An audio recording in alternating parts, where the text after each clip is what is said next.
Irmãos queridos, nós vamos abrir a palavra de Deus em dois textos, dois versículos. O primeiro deles está em Hebreus, capítulo 2, versículo 3. Hebreus, capítulo 2, versículo 3.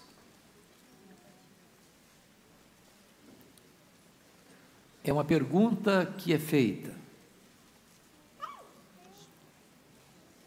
Hebreus 2, 3. A pergunta é esta: como escaparemos nós se negligenciarmos tão grande salvação? Vamos ficar só até aqui. E agora vamos para o segundo texto, que certamente é o texto mais conhecido da Bíblia. É o texto mais lido da Bíblia. É o texto mais editado e publicado da Bíblia, com mais de 4 bilhões de cópias ao redor do mundo, em centenas de línguas. É João 3,16. Penso que todos nós poderíamos recitá-lo de cor, mas se você não tem ainda esse texto memorizado, vamos ler. Vamos juntos? Porque Deus amou o mundo de tal maneira que deu o seu Filho unigênito, para que todo que nele crê não pereça, mas tenha a vida eterna.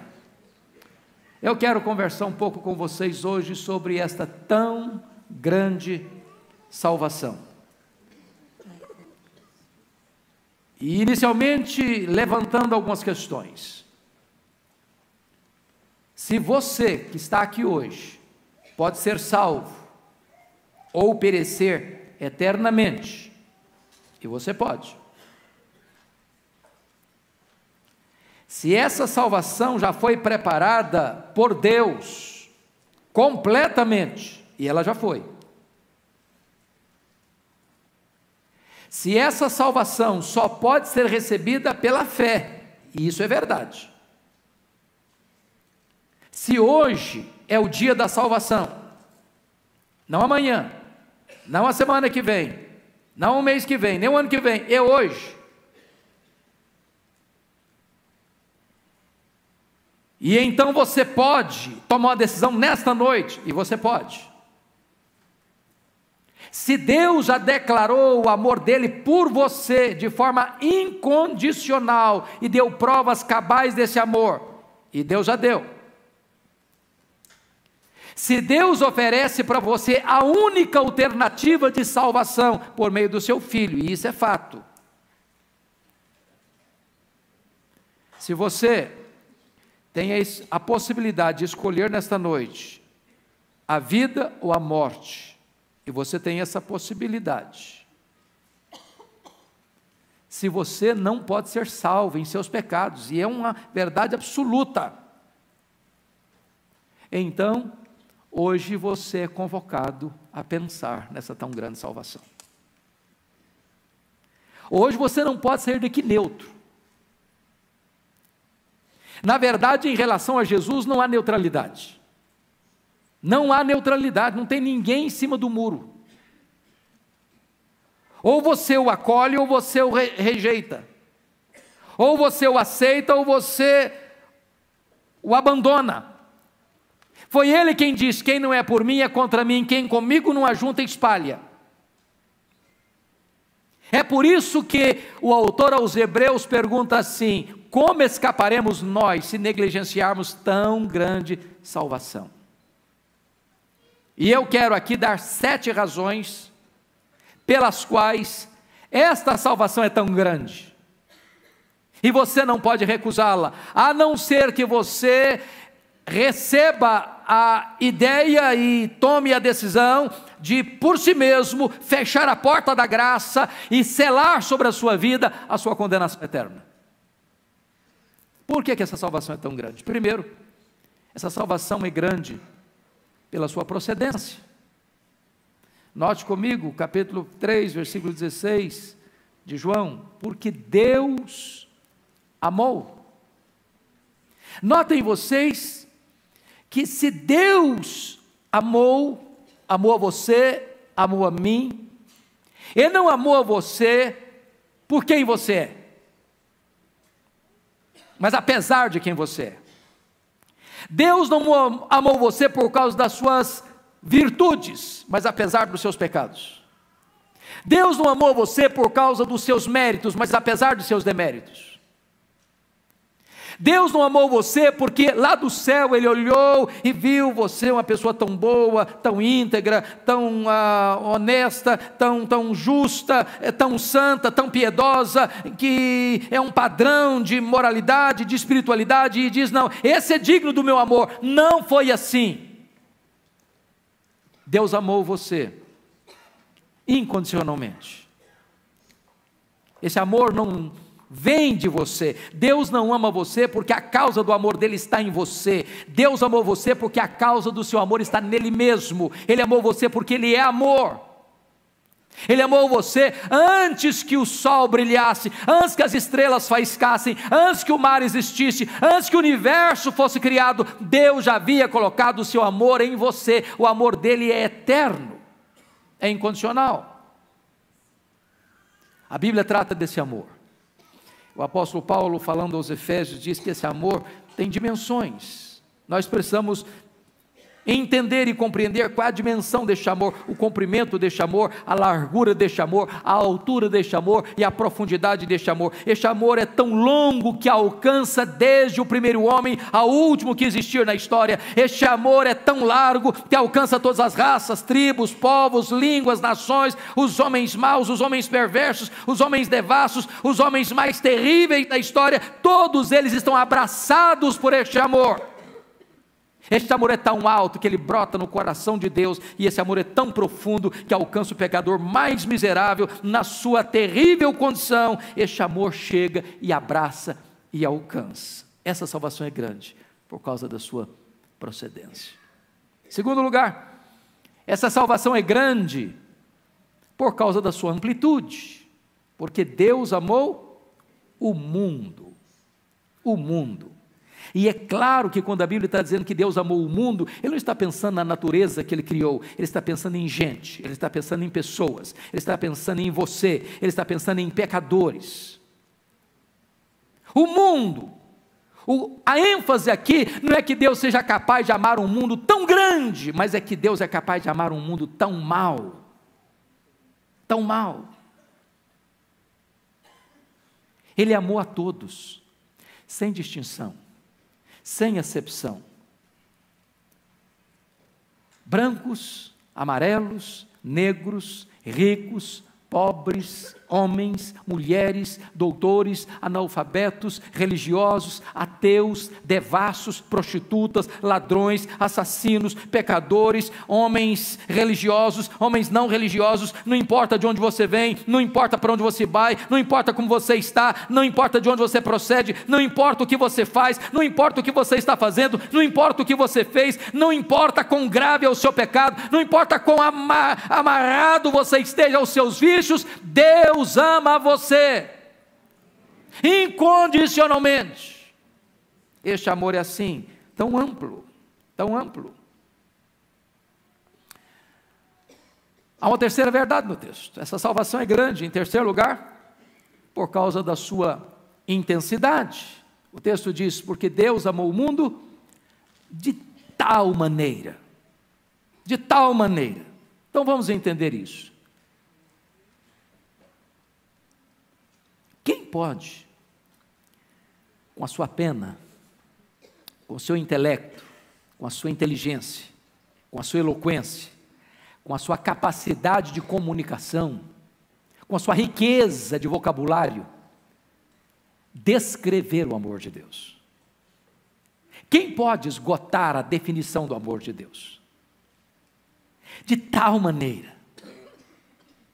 O poeta, quando ele parou para pensar, como eu posso descrever o amor de Deus, como eu posso descrever tão grande amor, tão maravilhoso amor, tão intenso amor, ele pensou assim: ainda que todas as nuvens fossem papel, ainda que todos os mares fossem tinta, ainda que todos os homens fossem escritores, ainda que todas as árvores fossem caneta, nem mesmo assim você poderia descrever o grande amor de Deus.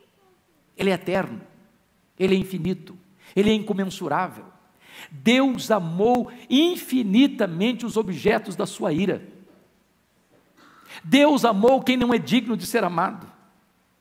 Deus amou você e a mim, diz a Escritura, quando nós éramos fracos, quando nós éramos ímpios, quando nós éramos pecadores, quando nós éramos inimigos dEle. Nós temos essa ideia de que algumas pessoas são dignas do nosso amor. Nós amamos pessoas boas, amamos pessoas que correspondem ao nosso amor, nós amamos pessoas que são pessoas amigáveis, pessoas amáveis, pessoas polidas, pessoas educadas, pessoas que respondem o nosso amor, o nosso afeto, o nosso carinho, a nossa afeição. Mas Deus amou aquele que estava arruinado, Deus amou o assassino, Deus amou o ladrão, Deus amou a prostituta, Deus amou o viciado, Deus amou o acelerado, Deus amou o depravado, Deus amou o grande, Deus amou o pequeno, Deus amou a todos sem exceção. Tão grande amor. Este amor é intenso, esse amor é indescritível, este amor é deliberado. Quarto lugar, essa salvação é tão grande por causa da sua dádiva incomparável. Deus amou o mundo de tal maneira que deu o seu Filho unigênito. O apóstolo Paulo, escrevendo a sua carta aos Romanos, disse que dificilmente alguém morreria por um justo, mas talvez por um justo alguém resolva morrer. Mas Deus prova o seu próprio amor para conosco pelo fato de ter Cristo morrido por nós, sendo nós ainda pecadores.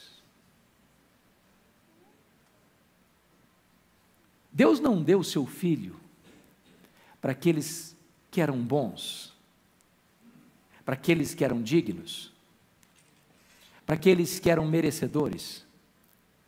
Deus deu o seu Filho para você, para mim, que estávamos perdidos, escravizados, condenados, depravados, mortos nos nossos delitos e pecados. Qual é o preço da nossa salvação?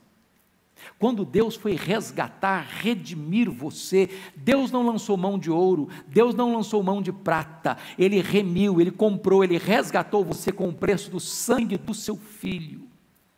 A graça não é barata, a graça custou tudo para Deus, Ele pagou o alto preço, Deus deu tudo, Deus deu a si mesmo, Deus deu o seu Filho, por amor a você. Essa é a dádiva desta grande salvação.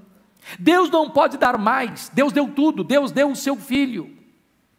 E notem vocês que essa dádiva implica em quê? Na encarnação do Filho de Deus, aquele que criou os céus e a terra, aquele que é maior do que o universo, aquele que é transcendente, aquele que é o Criador, aquele que é a fonte da vida, aquele que é o verbo da vida, aquele que é a luz do mundo, aquele que vindo ilumina todos os homens, aquele que é o Senhor da glória, o Rei excelso, aquele que é rico se fez pobre, aquele que é Deus se fez homem, aquele que é santo se fez pecado, aquele que é bendito se fez maldição, aquele que nem os céus dos céus pode contê-lo, se esvazia a si mesmo e entra na nossa história e pisa o nosso chão e bebe a nossa água e come o nosso pão e chora a nossa lágrima e sente a nossa dor e leva o nosso pecado sobre a cruz e morre em nosso lugar. Tão grande amor, tão grande oferta. Mas você pode perguntar: quando foi que Ele deu o seu Filho? Desde a eternidade. Desde a eternidade. O sol não tinha brilhado ainda, os anjos não tinham ruflado as suas asas ainda, o universo não tinha sido criado ainda, mas você já estava na mente de Deus, você já estava no coração de Deus, e Ele já tinha dedicado a você um amor eterno. Com amor eterno eu te amei, por isso com benignidade eu te atraí. Nunca houve na história, a despeito das nossas mazelas, a despeito dos nossos pecados, a despeito dos nossos deslizes, a despeito das nossas quedas, um momento em que Deus desistisse de nos amar. Ele nos amou com amor eterno. Ele nunca retrocedeu na decisão de nos dar o seu Filho. Agora notem vocês, isso significa que a cruz de Cristo não é a causa do amor de Deus. Essa é uma ideia errada que surgiu na Idade Média. Na Idade Média surgiu a ideia de que Deus, o Pai, era um ser carrasco. Então foi preciso que Deus, o Filho, abrandasse o coração do Deus, o Pai. E quando Deus, o Filho, morreu na cruz, abrandou o coração de Deus, o Pai, e Ele passou a nos amar. Está longe da verdade isso. A cruz de Cristo não foi a causa do amor de Deus por você. A cruz de Cristo foi a consequência do amor de Deus por você. Deus não passou a amar a você porque Jesus morreu por você. Jesus morreu por você porque Deus amou você. Foi o próprio Pai que entregou o seu Filho. A Bíblia diz isso. Ele não poupou o seu próprio Filho, antes por todos nós o entregou. Mas entregou como? Não poupou como? A Bíblia diz que Deus entregou o seu Filho para ser seu substituto, para ser seu fiador, para ser seu representante. A Bíblia diz que Deus lançou sobre o seu próprio Filho o seu, o meu, o nosso pecado. A Bíblia diz que Deus colocou sobre ele a nossa dívida. A Bíblia diz que ele, o Filho de Deus, foi carregando sobre o madeiro, no seu corpo, os meus e os seus pecados. A Bíblia diz que Deus agradou moê-lo por causa do amor que Deus tem por você e por mim. Ele não poupou o seu Filho, Ele entregou o seu próprio Filho por amor de nós.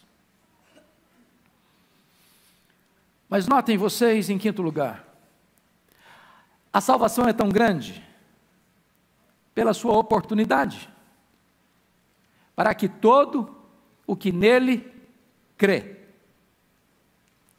Não está escrito aí que Deus amou o mundo de tal maneira que deu o seu Filho para que todo aquele que faz boas obras, para todo aquele que faz sacrifícios, para todo aquele que frequenta uma igreja, para todo aquele que carrega uma Bíblia, para todo aquele que faz preces e orações, para todo aquele que é sincero, para todo aquele que é religioso, para todo aquele que é batizado, para todo aquele que vem para uma igreja e se filia a uma igreja, ou de vez em quando aparece por lá. Não, a Bíblia diz que Deus amou o mundo de tal maneira que deu o seu Filho unigênito para que todo aquele que nele crê. Agora, todo aquele que nele crê, implica que todos podem, o rico, o pobre, o grande, o pequeno, o doutor, o analfabeto, o religioso, o não religioso, não importa de onde você vem, se você confiar em Jesus, essa salvação lhe pertence. Se você pôr a sua confiança em Jesus, você é alcançado pela graça. Se você confiar no Filho de Deus, você recebe vida eterna. Se você crer no Filho de Deus, seus pecados são cancelados, o seu nome é escrito no livro da vida, e você é selado com o Espírito Santo da promessa, e é membro da família de Deus. Todo aquele que nele crê está ao alcance de todos. Não é dinheiro, não é sacrifício, não é obra, não é mérito, não é religiosidade, não é moralidade, não é nada disso que o homem constrói da terra para o céu. É Deus quem preparou a salvação, é Deus quem dá o arrependimento, é Deus quem dá a fé salvadora, é Deus quem transforma a sua vida, é Deus quem faz a obra de alfa a ômega, de A a Z, no que tange a salvação. Essa é a grande oportunidade.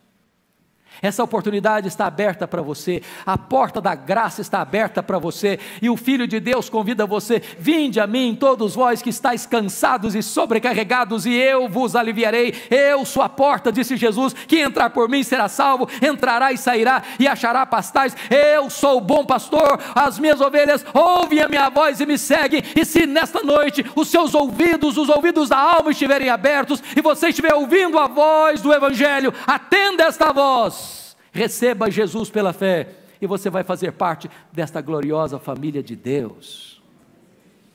Mas, amados, notem mais. Você pode perguntar: mas o que é essa fé? O que é fé? Primeira coisa, fé é um assentimento intelectual. É por isso que o pastor Orival fez perguntas aqui hoje. Perguntas direcionadas à sua mente, à sua inteligência, à sua razão, à sua compreensão, ao seu entendimento. Você precisa entender verdades básicas, mas essenciais. Primeiro, que Deus existe. Segundo, que esse Deus te ama. Terceiro, que Ele provou esse amor mandando Jesus Cristo ao mundo, seu Filho, para morrer no seu lugar. Terceiro, você precisa reconhecer que você é um pecador. Quarto, você precisa se arrepender desse pecado. Quinto, você precisa pôr a sua confiança em Jesus. Sexto, você precisa confessar Jesus com seus lábios, porque você crê nele com o seu coração. E quando isso acontece, então você é salvo. É preciso ter esta compreensão. O texto não está dizendo que aquele que crê na igreja é salvo, aquele que crê na religião é salvo, aquele que crê no Papa é salvo, aquele que crê em Maria é salvo, aquele que crê no pastor é salvo, aquele que crê no missionário é salvo, aquele que crê nas suas obras é salvo. Não, a Bíblia diz que a salvação é para aquele que crê em Jesus, o Filho de Deus. Somente Ele é o caminho, somente Ele é a porta, somente Ele é o mediador, somente Ele é o Salvador, somente Ele é o Senhor, somente Ele é aquele que dá acesso ao Pai. Isso é fé. Mas fé implica em outra coisa. Implica em você fazer uma transferência da sua confiança, do que você estava confiando até hoje, na sua salvação, para confiar exclusivamente no que Cristo fez, por você. Quando eu pergunto a algumas pessoas assim, quando você chegar lá no céu e Deus pergunta assim, por que você acha que eu devo deixar você entrar aqui no meu céu? Algumas pessoas dizem, porque eu fui uma pessoa boa. Outros dizem, porque eu fui uma pessoa religiosa. Fiz mal para ninguém. Não desejei mal para ninguém. Frequentei a igreja, fui um bom religioso. Deixa eu dizer para você uma coisa. Se você está confiando em quem você é, no que você faz, nos seus merecimentos, na sua igreja, na sua religião, na fé de seus pais, se você está confiando em algo assim para a sua salvação, você está confiando num fundamento roto. Você precisa transferir sua confiança. Quem é você? Para o que Cristo fez por você. Não há outra chance e possibilidade de você ser salvo, a não ser que você confie exclusivamente em Jesus. Agora notem, quais são os limites dessa salvação? O texto diz, porque Deus amou o mundo de tal maneira que deu o seu Filho unigênito para que todo aquele, e aí nós poderemos acrescentar aí, e só aquele. Ou seja, não é para aquele que permanece incrédulo, seja salvo. Não é para aquele que permanece indiferente, seja salvo. Não é para aquele que permanece agnóstico ou ateu, seja salvo. A salvação, ela é destinada exclusiva e tão somente para aquele que crê em Jesus como seu Salvador e Senhor. Mas notem, sexto lugar, a salvação é grande. Sexto lugar, pela segurança do livramento divino. Para que todo aquele que nele crê, não pereça. Sabe o que significa isso? Há um inferno. Há um lago de fogo, há uma condenação eterna. Muitas religiões tentam apagar o fogo do inferno. Outras dizem, não, o inferno foi uma criação da igreja. O inferno foi uma invenção dos homens para incomodar e afligir os corações incautos. Eu quero dizer para você que o inferno existe. E se você quer saber onde ele fica exatamente no final de uma vida sem Cristo. Não brinque com o destino da sua alma. Não retarde a sua decisão. Não deixe para amanhã a sua decisão. Hoje é o dia oportuno, hoje é o dia da salvação. Você não tem garantia de que você estará vivo amanhã, nem mesmo daqui a 5 minutos. Portanto, hoje é o dia oportuno. Hoje a graça de Deus apela a você. Hoje a porta da graça está aberta para você. Hoje o amor de Deus está sendo derramado para você. Hoje o Filho de Deus convida você. Portanto, hoje é o tempo oportuno de você ter um encontro com Deus e ser reconciliado com Deus. Podem ter certeza, irmãos, a Bíblia não pode falhar. Aquele que morre sem Cristo, ele vai acordar imediatamente no inferno, e ele vai passar toda a eternidade num lago de fogo, onde não cessa o ranger de dentes, onde não tem uma gota sequer de orvalho para refrescar a sua língua atormentada pelas chamas, e onde ele estará banido para sempre da presença de Deus. 1 minuto de inferno dará a você todo o arrependimento que você não consegue mais ter, por saber que você perdeu todas as oportunidades e não as aproveitou em tempo oportuno. Hoje é o dia, agora é o tempo, hoje Deus convida, hoje Deus convoca, hoje Deus quer dar a você a água da vida, o pão da vida, a vida eterna. Não perca esta oportunidade de Deus na sua história. Mas finalmente, a salvação é grande, pela sua gloriosa oferta. Deus amou o mundo de tal maneira, que deu o seu Filho unigênito, para que todo que nele crê não pereça, mas tenha a vida eterna. Quanto custa esse presente? Quanto de dinheiro você precisaria ter para pagar? Quanto ouro? Quanta prata? Quanta riqueza? Ainda que você reunisse toda a riqueza do mundo, você não consegue comprar esse presente. A vida eterna. Uma vida que jamais vai cessar. Uma vida onde não vai ter nem lágrima, nem sofrimento, nem dor, nem luto. Onde você vai receber um corpo de glória, semelhante ao corpo da glória do Senhor Jesus. Você vai ter um corpo imortal, incorruptível, poderoso, glorioso, espiritual e celestial. Você reinará com Ele para sempre e sempre. Você estará com Ele, e reinando com Ele, e desfrutando da glória dEle, e se deleitando nele, e conhecendo a Ele, e servindo a Ele, e desfrutando das venturas da vida eterna para sempre, e sempre, e sempre. E esta vida pode ser sua hoje, nesta noite, neste lugar. A vida eterna.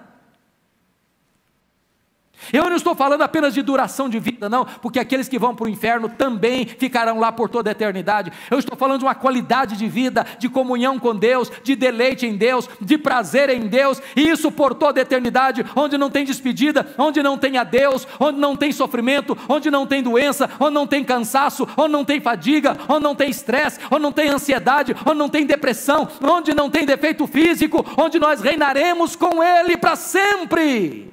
Esta é a vida que é ofertada a você nesta noite. Eu concluo. Hoje, 2 caminhos são apresentados a você: a vida eterna ou a condenação eterna. Ou você perece, ou você tem vida eterna e é salvo. Não tem alternativa terceira aqui. Ou você escolhe a vida, ou você escolhe a morte. Ou você escolhe o céu, ou você escolhe o inferno. Talvez você diga, mas eu não escolho nenhum dos dois. Eu estou neutro, eu estou indeciso. Eu quero dizer para você que você é escravo da sua liberdade. Você tem que decidir. Você, como alguém dentro de um barco, rio abaixo, à beira de um abismo, você tem que tomar uma decisão. Você pode tomar a decisão de achar que não tem abismo na frente. Você pode tomar a decisão de ficar dentro do barco. Você pode tomar a decisão de sair do barco e nadar até a orla. Você pode tomar a decisão de remar e tentar se livrar do abismo. Só uma coisa você não pode fazer, é deixar de tomar uma decisão. Se você diz para mim, eu estou indeciso, pois eu lhe direi que a indecisão é uma decisão. A indecisão é a decisão de não decidir. E quem não decide por Cristo, decide contra Cristo. Quem não é por mim, é contra mim. Quem comigo não ajunta, espalha. Por isso, hoje, Deus oferece a você a vida e a morte, a bênção e a maldição, a salvação, ou então, não lhe restará outra opção a não ser condenação eterna. O que você vai escolher? Eu quero que você curva a sua fronte, que você feche os seus olhos, e que você reflita na mais urgente, na mais importante decisão da sua vida. Você que veio aqui hoje, talvez acompanhando um parente, talvez convidado por alguém da família, quem sabe a convite de um amigo, de um irmão. Hoje, a porta da graça está aberta para você. Hoje, generosamente, docemente, o Salvador convida você: vinde a mim. Vinde a mim. Ele mesmo é a porta, Ele mesmo é o caminho, Ele mesmo é o Salvador. Talvez você diga, mas eu errei tanto, deixa eu acertar minha vida primeiro, deixa eu acertar algumas pendências na minha vida primeiro, depois eu venho. Não, quer você como você está, do jeito que você está. Quem vai mudar a sua vida, quem vai transformar a sua vida é Ele. Agora Ele convida, e Ele perdoa, e Ele salva, e Ele transforma, Ele faz tudo novo na sua vida. Ele convida você, amorosamente, graciosamente, bondosamente. E eu vou orar agora, e você vai orar aí no silêncio do seu coração. Se você deseja receber esta tão grande salvação, você vai fazer isso aí no seu coração, porque a Bíblia diz que é com o coração que se crê para a justiça, e é com a boca que se confessa a respeito dessa salvação. Então aí no silêncio do seu coração, ore a Deus assim: ó Deus, nesta noite eu ouvi a Tua palavra, sobre essa tão grande salvação, este amor infinito e eterno por mim, que sou um pecador.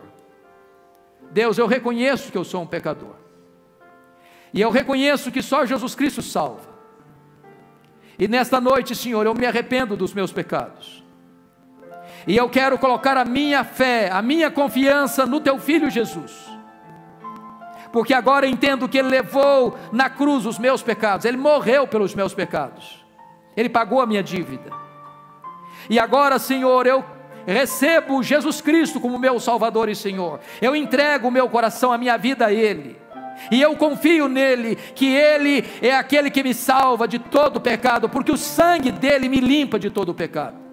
Agora, Senhor, eu te peço, dá-me alegria, dá-me a certeza da salvação. Eu quero agora, Senhor, ser transformado, eu quero ser liberto, eu quero ser mudado. Senhor, faz uma obra nova na minha vida, eu quero ser uma nova criatura, eu quero nascer de novo, eu quero experimentar a Tua vida na minha vida, Senhor. Então, meu Deus, põe o meu nome lá no livro do céu e sela-me com o Espírito Santo. Eu quero sair daqui hoje com a certeza da vida eterna, e eu coloco a minha vida nas Suas mãos, e eu oro assim, Senhor, em nome de Jesus, amém. Enquanto a igreja está em oração, eu gostaria de saber se alguém fez essa oração sinceramente comigo. Levante uma das suas mãos. Eu quero dar graças a Deus pela sua vida. Alguém fez essa oração comigo? Levanta a sua mão. Pode levantar a sua mão. Louvado seja Deus. Mais alguém? Pode levantar a sua mão. Louvado seja Deus. Louvado seja Deus. Louvado seja Deus. Louvado seja Deus. Louvado seja Deus. Aqueles que levantaram a sua mão, eu quero que você fique em pé onde você está, e eu vou orar por você, em nome de Jesus. Esta é a mais importante decisão da sua vida, então fique em pé agora, fique em pé agora. Eu quero orar por você, colocar a sua vida nas mãos de Deus, e dar graças a Deus por tão grande salvação. Glória ao Teu nome, ó Deus, porque Tu és o Deus que salva, o Deus que perdoa, o Deus que liberta, o Deus que faz novas todas as coisas.